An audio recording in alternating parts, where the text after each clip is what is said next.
Hey folks, and welcome back to another episode of Straight Talk Whiskey. I'm Nick, here with you as always, and this is our second Throwdown episode. So it's a relatively new thing that we're doing here, and we basically want to pit two or more whiskeys against each other. Now, the whiskeys have to fall under sort of the same category or something like that. They have to have sort of an underlying thing in common, or more than one thing. So, as you can see in this case, we've got some pretty entry-level Irish whiskeys. So if you're going to a bar, if you're going to your local liquor store, or what have you, there's a pretty good chance that you're going to see these three up there, or at least available to you if you were to ask. So, of course, they're Irish whiskeys, and they all happen to be blended Irish whiskeys, which is another thing that they have in common. So, let us get things going by doing some pouring. Now, I don't want to pour them in for you because that's most of the fun. It's pouring it out. Also, so that you can see, I tried to sway anything one way or the other. And you saw it coming right out of the bottle. We weren't giving any favoritism because we are going to do this live. Sort of live.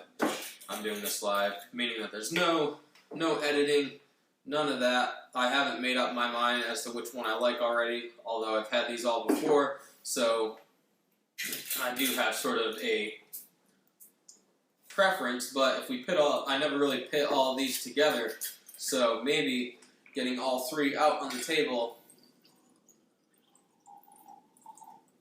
will make me like one or the other. So, and obviously these things are sort of arbitrary anyway, because you're going to have your own flavor profile that you find more pleasing than the other. You may gravitate towards one just because that's what you've always had before, or you may figure out that, hey, I've never had, Tullamore before, so you may want to go out and try that.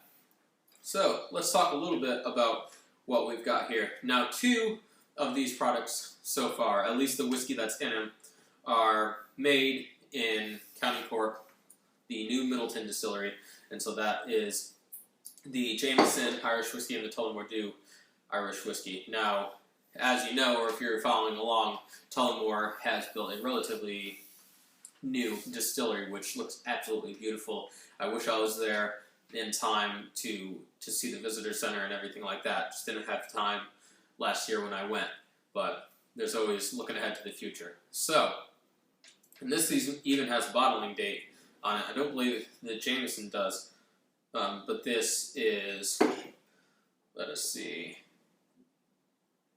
September 22nd, 2014. So, I've definitely had this bottle for a little bit of a while, but I also have multiple Tullamore bottles, so they just happen to come out of the woodwork whenever. So, another thing, let's just get into Bushmills is made by, if you can believe it or not, Bushmills in Northern Ireland, and so these two belong to the Republic of Ireland.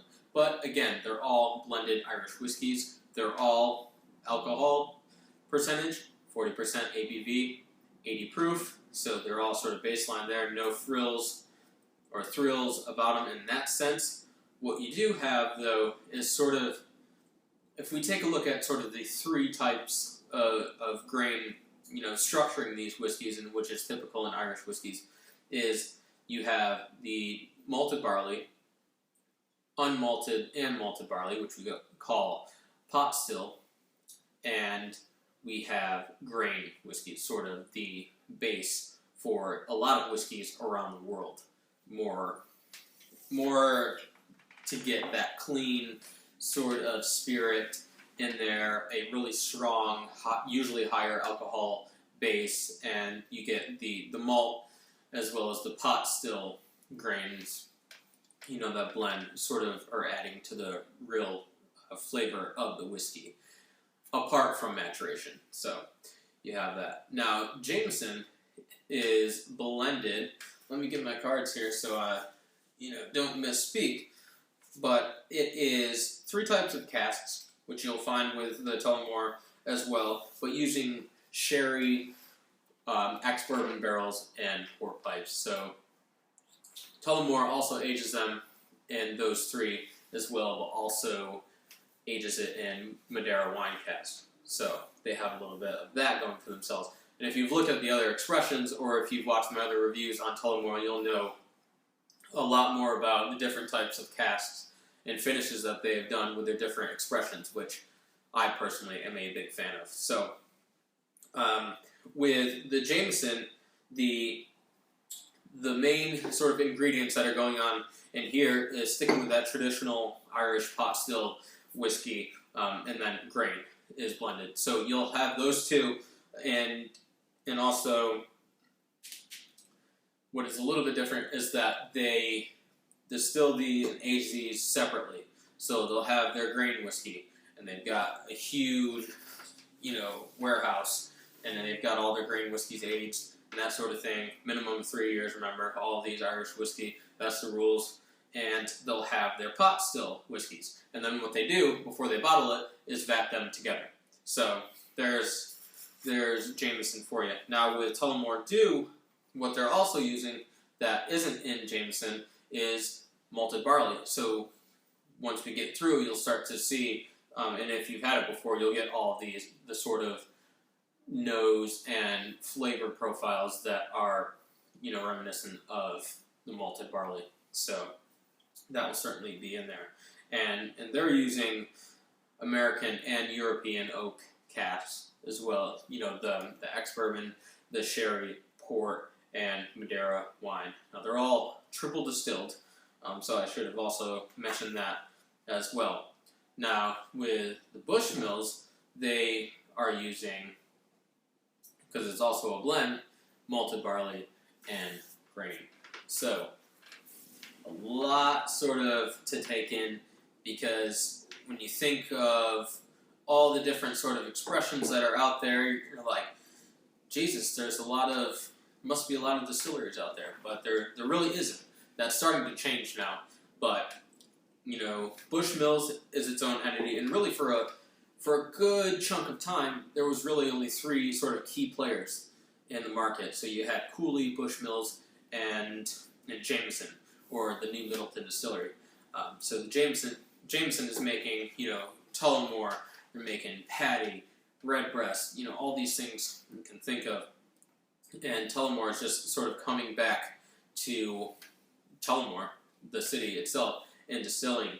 And I'm so eager to see what, is going to come out of their own stills. And it should be really interesting. So when Jameson has talked about their products, the Tullamore, as we know, has malted barley in it. So where are they getting it from? Are they getting it from Bushmills? Are they getting it from Cooley? Or is Irish distillers making it themselves? Who knows, because they won't really say.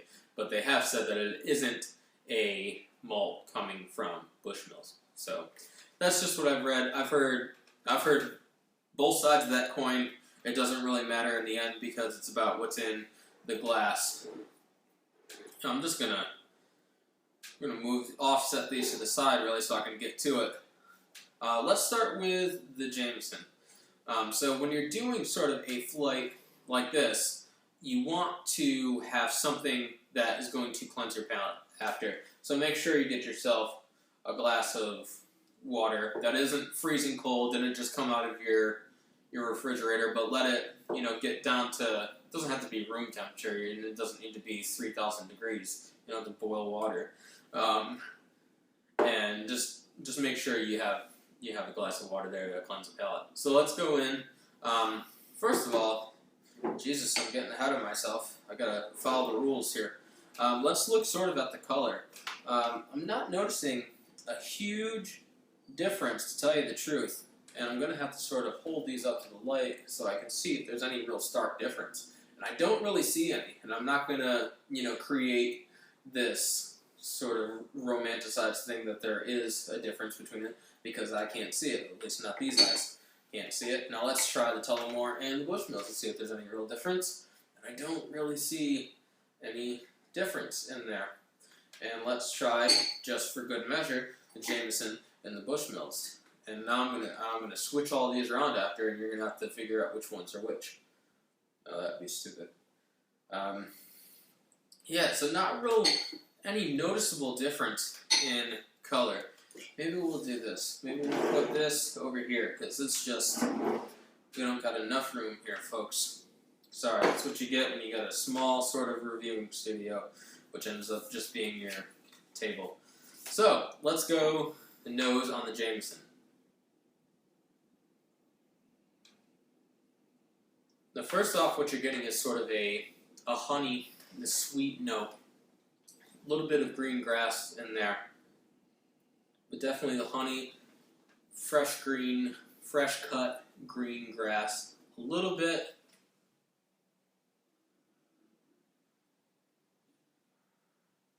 Yeah, I want to say a little bit of the oak influence in there, but not a ton. Not an overpoweringly rich amount. But definitely, it's very light. It's a fragrance that sort of just wisps in the air, and it's gone. You know, like the train leaving to New York. It's not overpowering. It doesn't really punch you in the face, but it's subtle, and you've really gotta get it quick when you pour it. I probably left these out. I mean, not that, it's not like the aromas and all the flavors are, you know, jumping out of the glass and moving to Canada. That's not what's happening here.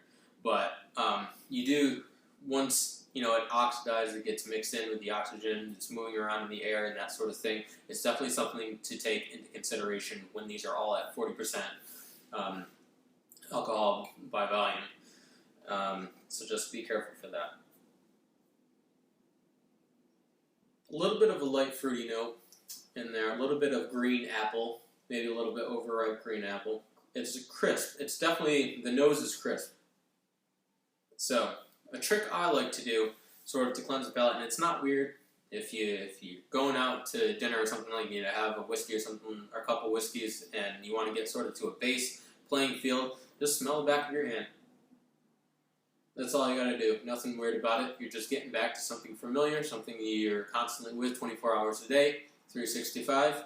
And so let's go into the Tullamore. Now that we've got a neutral base, we're back in the ball game, bottom of the first inning. I think that's how that works. Now what I'm getting here is a little bit more of that malt characteristic. So I'm getting sort of the fresh baked bread, a little biscuity. Definitely more a biscuit note. I'm not getting the huge, well, it wasn't huge in the Jameson, but I'm not getting any real sense of that, you know, fresh fruit or anything like that. It's more subtle aromas that are coming out in this. Definitely the ex-bourbon cask. The bourbon casks always seem to come through more powerfully, even though it's been, you know, blended in all these different casks. You know, the Madeira, the port, sherry, all those sort of things. They do help round it out in the flavor, but in terms of talking about the nose, you're not getting any huge sense of that. In other words, if you didn't know what type of cask it was matured in, you wouldn't get it. At least I am not getting it in the nose right off the get-go. You may get it. Who knows? A little bit of that fresh cut grass note, but again, sticking with sort of the maltier notes, which is really interesting. It's not better or worse, it's just a sort of different flavor profile. Again, these aren't sort of long-lasting aromas at all, so you've got to sort of get in there and get what you can, and don't sort of like wait around for any nuance that you might get with either a higher proof whiskey or, you know, a longer age whiskey. You might get a little bit more nuance. You might be able to pick at things a little bit more, get some things that you didn't really expect there to be by giving it some time. Not with these folks, get right into it. So, back of the hand, again, nothing weird, is what it is. Going with the Bushmills. So, finally, something that's not owned by Pernod Ricard.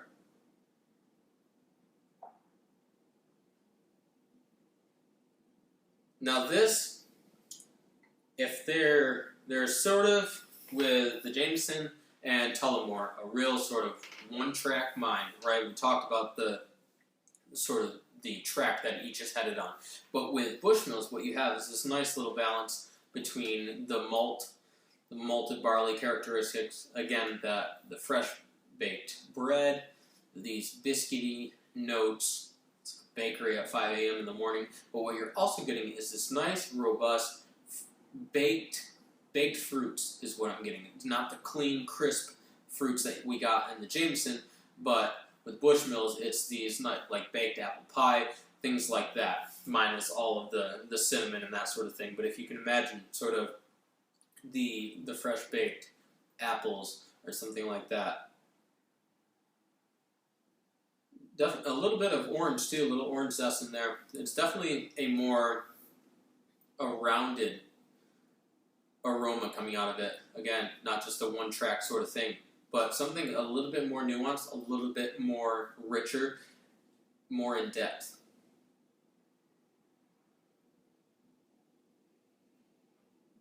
And again, that sort of goes quick too. And sort of what you leave off with is, if aroma could have a finish, really, an aftertaste, if you will, it's sort of the fresh cut grass is sort of what is left behind. Almost like morning dew. There's a real earthy quality about it, which is interesting. So, getting back to basics. So, I think let's pull these back here. We're going to do this like a horse race. Remember those old arcade games where you would, I think you'd either shoot something or whatever, and your horse would keep going along until it got to the end. You'd try to beat everybody else that's playing with you. So I would say for color, right, we're the same. Nothing stands out. And so for aroma, we got a little bit one-track minded here with these sort of lighter fruits, the honeys, slight bit of lemon, the little bit overripe apple, that sort of thing. And then with the Tullamore, we had more of the malty character to it. Again, fresh baked bread, these biscuity notes, that sort of thing. 5 a.m. bakery opens. That's what you got here. And then with the Bushmills, right, we got that sort of duality in character there, a little bit more from the more robust baked apple fruit paired with the maltiness.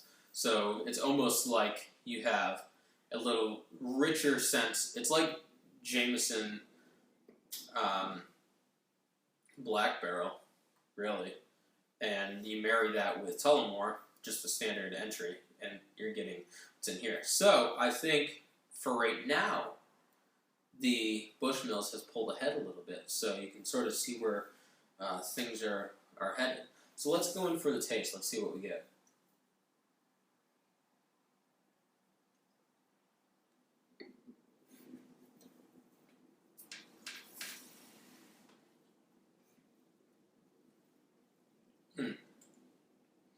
So right from the get-go, you have sort of a 2/3 coating of the outsides of the tongue with the fresh, crisp green apple, really clean fruits that we talked about in the aroma.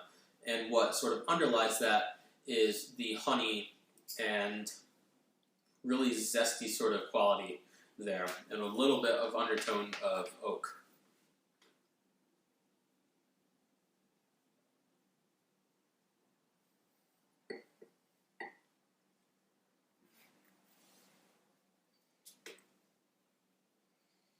Nothing overly crazy, nothing too in-depth. It is a very pleasant but palate-cleansing Irish whiskey. It's very crisp, it's very clean, but it leaves very quickly, and you won't see it again for some time until you take another few sips.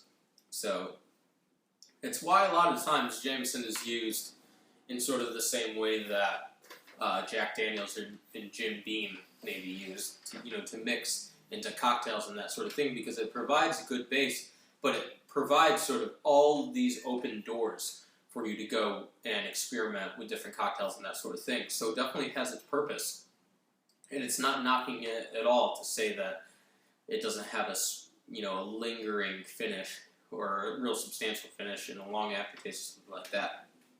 Everything, sort of time and place, and everything sort of has its little niche. This is a puzzle piece that fits into a puzzle somewhere, and you may not have the puzzle anymore, but somebody else certainly might. So get that rolling around. So we've got that. I'd like to know how many of you are following along with home if you have these 3 bottles. That'd be interesting. It'd be nice if we could do one of these things live at some point. So I'd be interested to see if anyone's interested in doing that, because I would love that.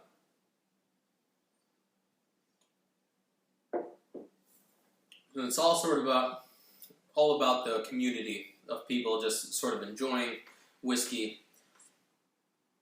I'll go into that next week. I got something else on my mind that I'm not going to take up time here, but stay tuned next week. I'll have a nice little rant for you to go on. So now where we're at the Tullamore middle. It's laid out nice on the line. Following along, or if you just joined us somehow in the middle of this video.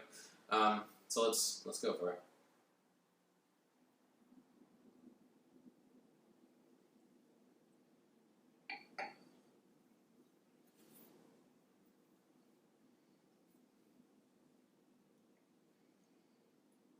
Very warm, very comforting feeling in this Tullamore.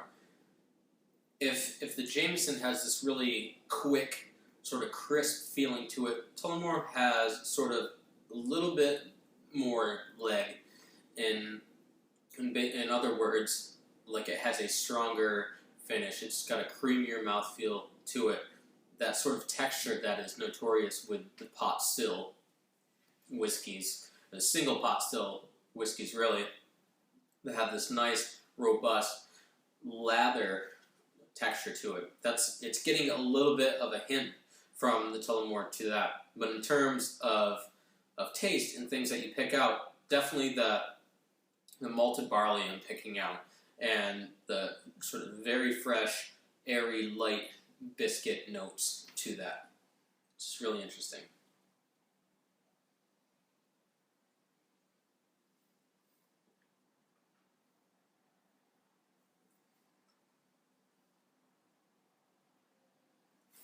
Little bit of pepper on the end of it too.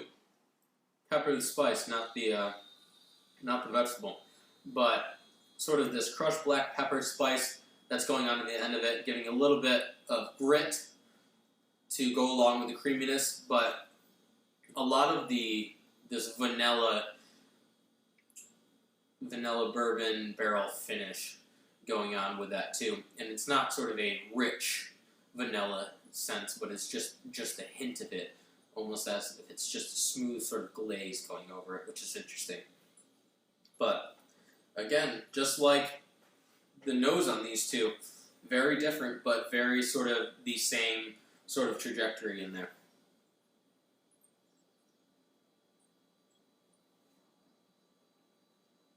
Now remember, the water is important. The water is important to get sort of back to base level. A lot of times I see people, and people can review it however the hell they want, really, but I see a lot of people that'll do tastings like this, but they'll just go 1 to 1 to 1, and maybe with these whiskeys it's fine because they all they live in the same apartment complex, really, but if you get into that habit of doing that without taking water to cleanse the palate, you're going to get into something like, before I knock this damn thing over, you might get into something like Connemara cask strength.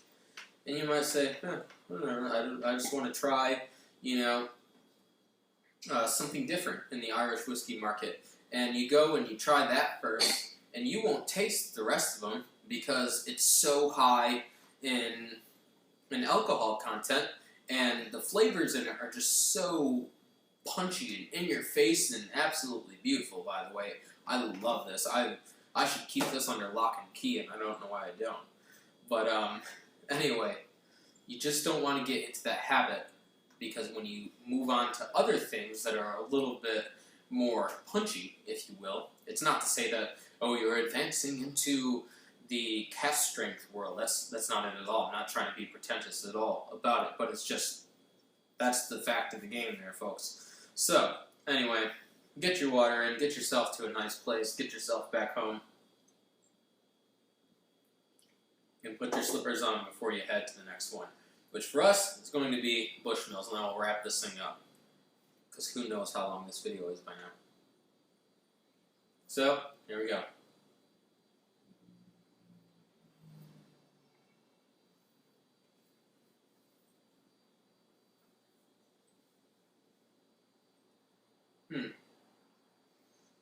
The nose was very indicative of where this was going to go.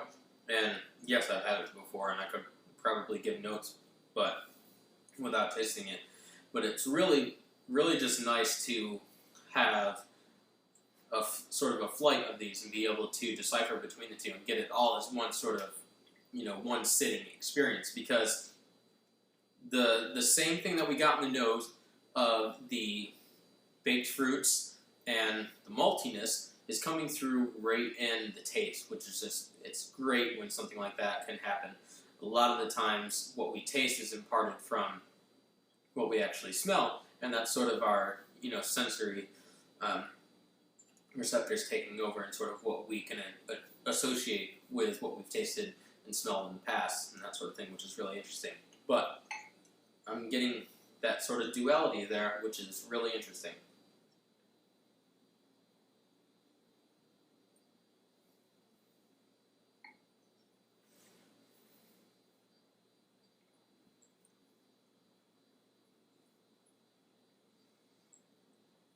Now, it's tough because that duality that I talked about doesn't last for long. It's sort of like the Jameson, in that it leaves the field, before the clock has run out.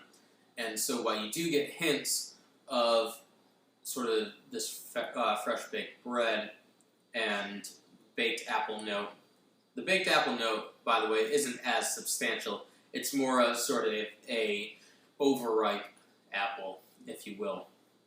Sometimes you get the mushier apples and you bite into it and you don't have quite as punch, but you still sort of have some semblance of that apple in there. That's sort of what I'm getting here in that note. I'm going to go back one more time.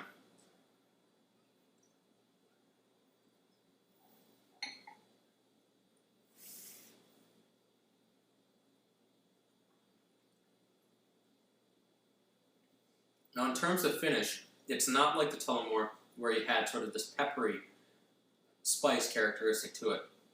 It's like the Jameson again. And it's very quick, it's very crisp and clean, and it departs pretty quickly. And before long, it's almost like you don't even need water, because you're sort of back to a normal playing field. It's sort of just gone. So, wow. All right, well, because we got to move on, we can't sit here all day.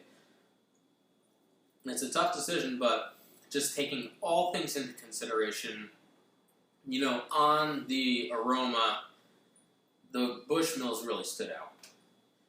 And so on the flavor, what we need to figure out here before we can go on to sort of the final round is we got to have our knockout round.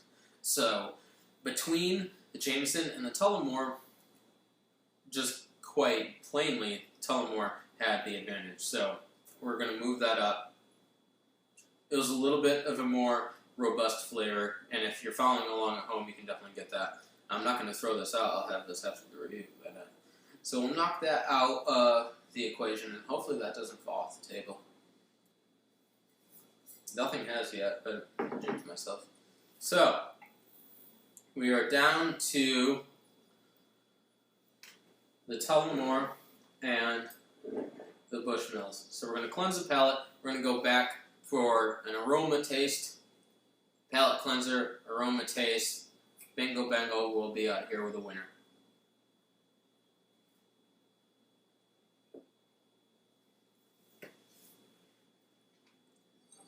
Man, I wish Tullamore had some of their the new make spirit ready, to be bottled, but I don't think we're at that time yet, because maybe that would give the edge. But all right, so Tullamore.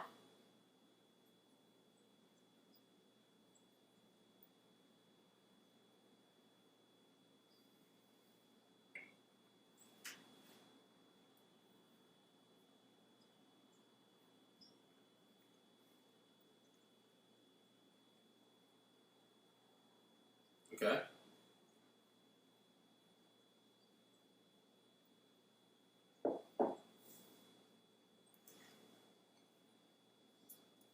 Let's go for the Bushmills one last time. We're almost there, folks.